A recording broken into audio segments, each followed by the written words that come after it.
Proud y'all hankered to listen to these stories of mine. And so the feller said that he wanted these produced, put on the YouTube and the radio station, asked me if I'd tell y'all how all this come about.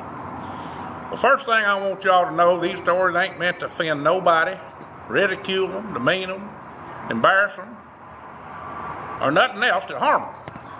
We don't mean for none of that to happen at all. So I just want to get that clear.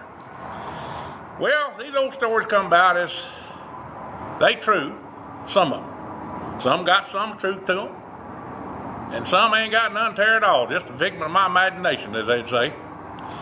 But they bring a smile to your face to think on some of them, and some of them might give you a memory of something when you was a child. Some of the old days, especially from the country. The other thing is that there's always going to be a few more left somewhere. And if you ever want to read the whole thing, you can just email me at busterandtheboys@yahoo.com. And I'll send you on transfer big files. I'll just send you all the stories recorded and all the stories have been printed. Now you can go on to KZIS radio station. There's going to be a blog there. And there's going to be the YouTube too. And it's Buster and the Boys. It's a little bit different than what I have. It's Buster and A-N and T-H-A the. That's the way we talk about home. So Buster and the Boys at yahoo.com. The blog is busterandtheboys.com. So anyhow, these old stories started with old cousin Jesse Darrell. He down in Alabama. You know that boy, you don't know when he's going to start or stop talking. He talks so slow. Well, we were talking about his grandpa Esker. Well, his real name is Esker, but everybody called him Esker. Out there with chasing a hog, looking for that hog. And that's in one of the stories too. And about painting the barn.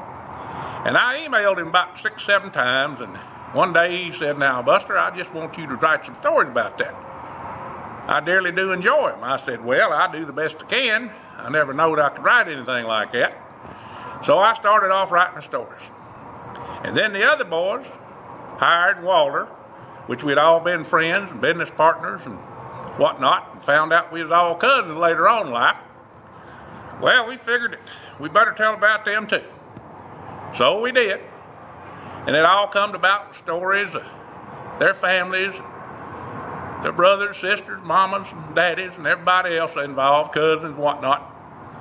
And then we had other folks telling us things. Now, some of this stuff goes down in segments now. The first segments be up to when they was in high school, graduated from high school. And then after that, when they become adults, went off to college and got jobs, got married up and all that, and this, that, and other, and muffins. But anyhow, now I know so much wilder than a hammer now.